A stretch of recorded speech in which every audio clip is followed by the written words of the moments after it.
Suparjo adalah satu-satunya Jenderal AD yang aktif dalam G30S. Tak banyak yang dikerjakan Brigadir Jenderal Mustafa Syarif Suparjo di perbatasan Kalimantan Barat, Malaysia. Sebagai Panglima Komando Tempur 2 dalam Komando Mandala Siaga, ia tidak bisa banyak berbuat karena memang belum ada pasukan untuk disusupkan ke Malaysia dalam kampanye Ganyang Malaysia itu. Sebelum mengisi jabatan itu, Suparjo pernah belajar setahun di Sekolah Staf Tentara Pakistan di Quetta.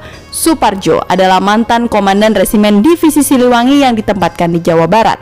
Pada awal 1965, Suparjo telah digeser dari pos ini karena aktivitasnya dianggap memberontak dan pro-komunis. Hari itu, Suparjo begitu ngebet ingin kembali ke Jakarta. Suparjo pulang mendadak setelah mendapat pesan radiogram dari istrinya bahwa anak bungsunya sakit keras dan kritis. Di Bandar Udara Pontianak, bertemulah Suparjo dengan Khalimi Imam Santoso, Komandan Batalion 1 RPKAD, yang juga akan ke Jakarta. Santoso bertanya, "Loh, katanya Pak Parjo akan kembali ke Bengkayang, mengapa malah di sini?" Suparjo hanya menjawab bahwa ada panggilan mendadak di Jakarta. Setiba di Jakarta, Suparjo pun ikut serta kendaraan yang juga menjemput Mayor C.I. Santoso. Saat itu sudah memasuki akhir September, tepatnya 28 September 1965.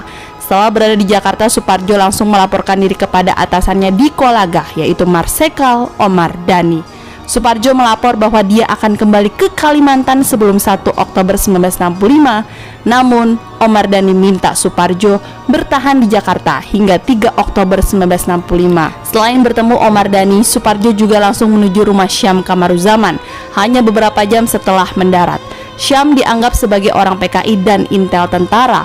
Suparjo pun jadi satu-satunya jenderal dari AD yang duduk dalam pimpinan gerakan 30 September itu.